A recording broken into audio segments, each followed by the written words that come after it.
Alright, hello and welcome to our trip to the mountains 2025, and I'm going to answer the obvious question is why we've never returned to Flaine. Well, it's a long story, but I'll get into that later. But first, look, we're in Flaine.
Right, I need to re-record some audio because I checked some footage and it's just wind noise, which this might very well be wind noise, but it is the reason why we never came back.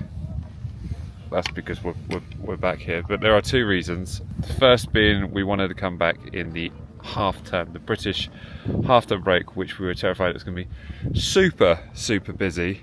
We were worried about super long lift lines, and the other reason is that we checked the prices and actually it cost double the amount of what we paid for 2 weeks. So the 1 week cost twice what our 2 week break would have cost in March, April. So there we go.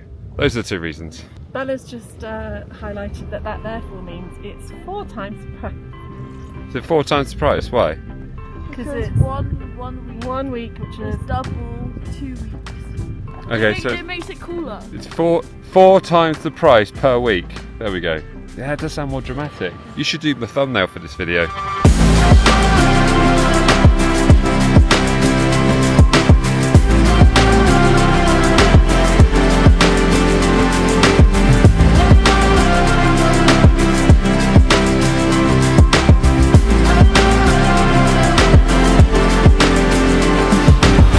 Right, good morning, it is Tuesday the 8th of April 2025, and in this episode we're going to show you the realities of skiing in spring in Flaine.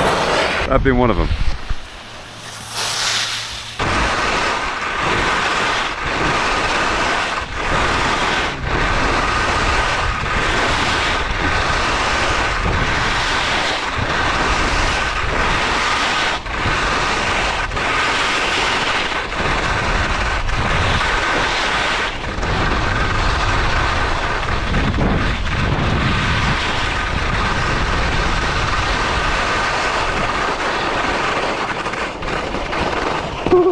The harsh realities of skiing in April. Well, I think there's something for everyone, because there's enough snow to ski on and there's enough sunshine for it almost to be like a summer's day.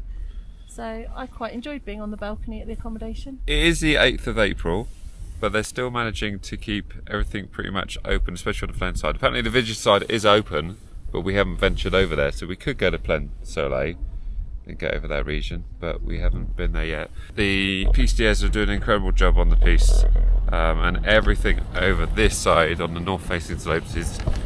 God, it's bumpy, isn't it? Everything over this side on the north-facing slopes is absolutely fine. The Cristal's great, the Serpentine's great.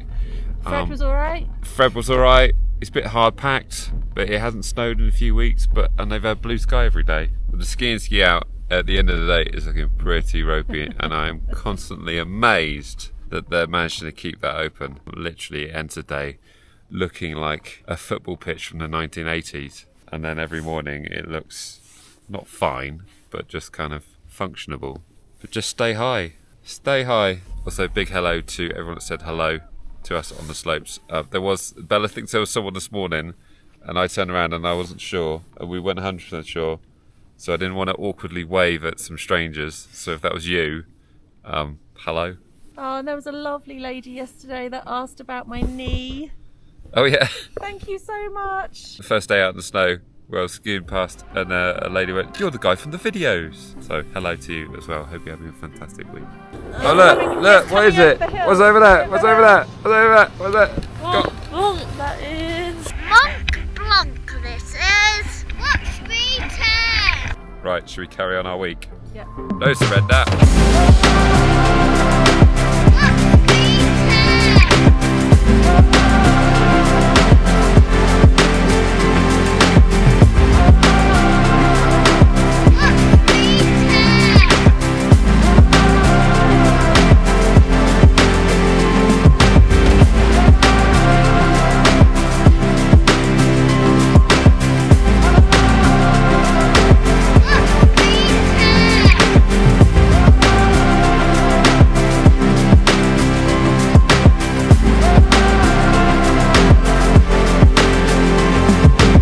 Go that way?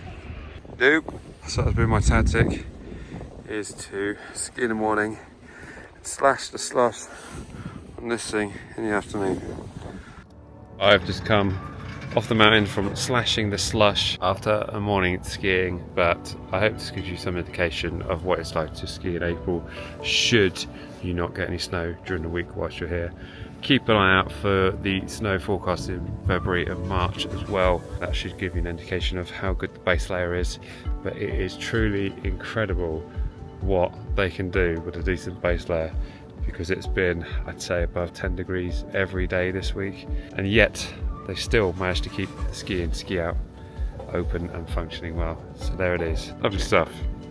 Right, I'm going to head back now and hopefully have a nice steam in the steam room.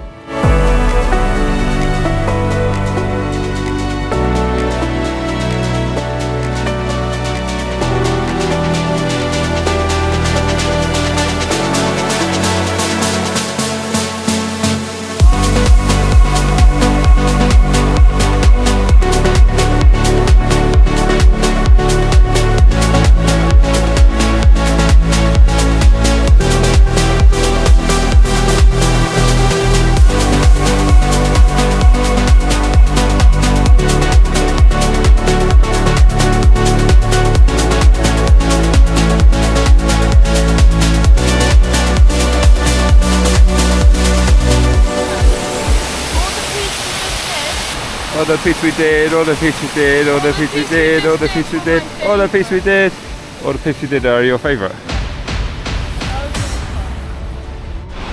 so what's the time? 11:54. Better not be a pole. I mean, who would drop their pole off a lift, boo? Honestly. Who would do that? Right, we're on our way back to get Olivia, hoping that she's got a 3-star badge. We call it 3-star gold because the stars are gold. But Alex told her that she needs to focus on her parallel turns, otherwise she's got it in the bag. She's very good on the flat. I question if that's skiing, if it's on the flat. Do you know what I mean? So what is that? Flowcon, which is snowflake. Well, then you've got Awesome, which is the teddy bear. Flowcon. There's teddy bear, there's a Pew wolf Pew. thing. So those are like the little ones, there's like Yeah. animal ones. Then 1-star, 2-star, 3-star, bronze star, silver star, gold star. Yeah. I reckon she would have done it. If she hasn't done it, I'll definitely just put her straight in Bronze Star next year. Lift, don't stop. We don't have time for this. We don't have time for this. No, as long as I take it down. It's going to take us 15 minutes to get on the Garat lift, I'll tell you that much. Should do it, should be fine. We're cutting it fine, but we're getting in as much skiing as we possibly can because today might be the last day on the snow. But I think tomorrow it's going to be cloudy and maybe a little bit of rain. Right, anyway, let's go and get Olivia and hopefully let's cut to a scene where she's holding up a badge with 3 stars on it. Go on, Liv. Why did you lift up so early? Is that early?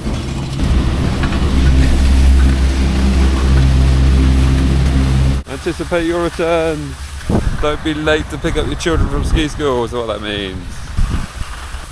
2 minutes. We've got 2 minutes to make it. 2 minutes. 2 minutes. Is Liv going to be smiling? Oh, someone's there.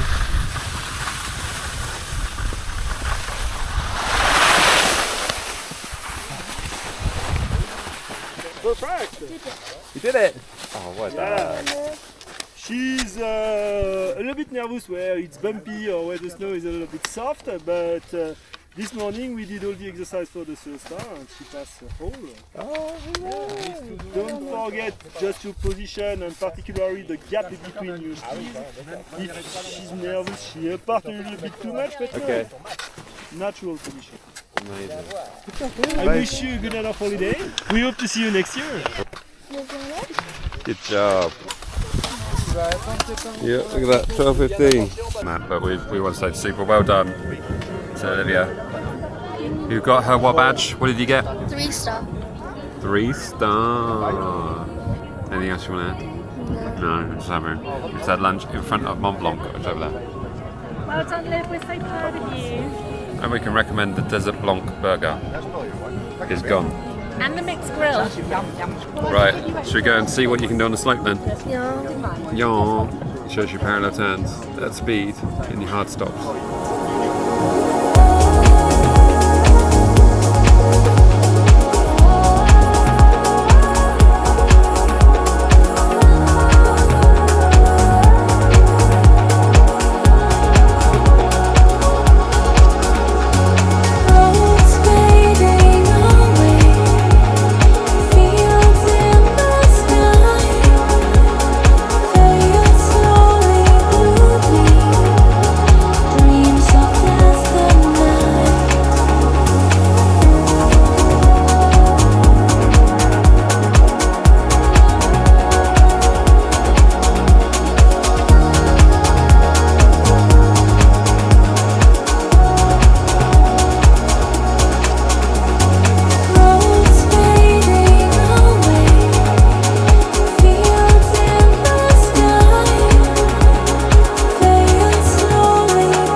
Why we came back.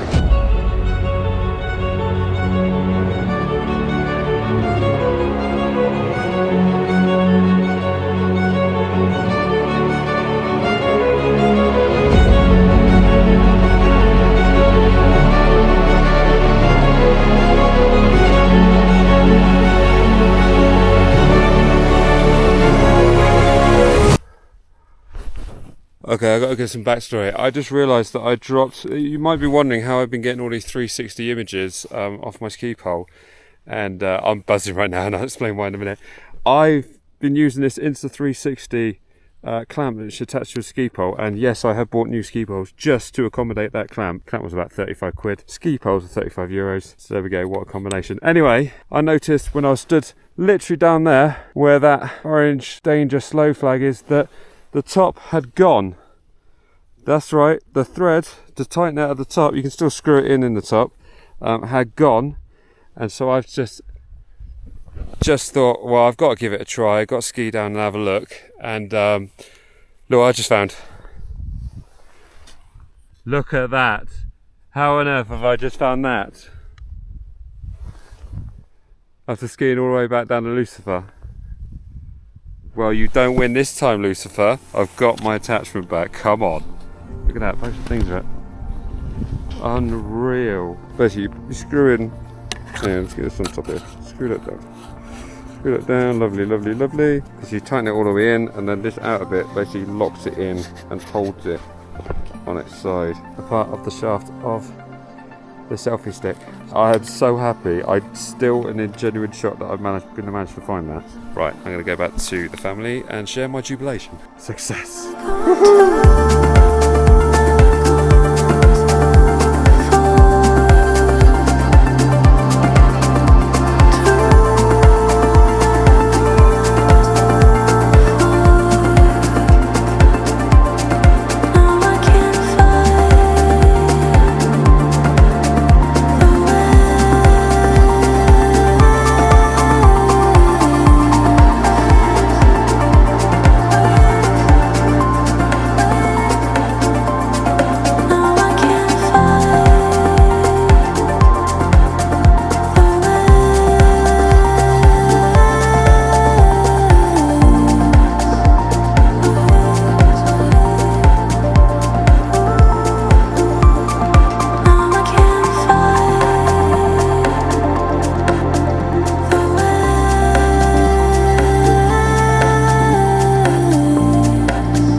I suppose now's a good time to say the reason perhaps why we came back. The big reason why we came back is, well, we love Flaine, in case you haven't already guessed that already. We absolutely love the area. The snow is always fantastic because you can just stay super high. But another massive reason is the apartments that we stay in, Helios or Eos, fantastically furnished. Even if there was no snow, we'd happily stay there a week, which is why we decided to go there yet again, just in case there was no snow, because we'd be well happy to stay there with the swimming pool, the steam room, the bread orders and all that kind of stuff. But there it is. So until next time, we hope you enjoyed it. If you've got any tips about Flaine that you want to chuck in the comment section, please do feel free. Your favourite slopes, your favourite restaurants, just anything else to do with the resort. We'd love to hear it, and I'm sure many others would love to hear it as well. So until next time, we'll see you then. See ya.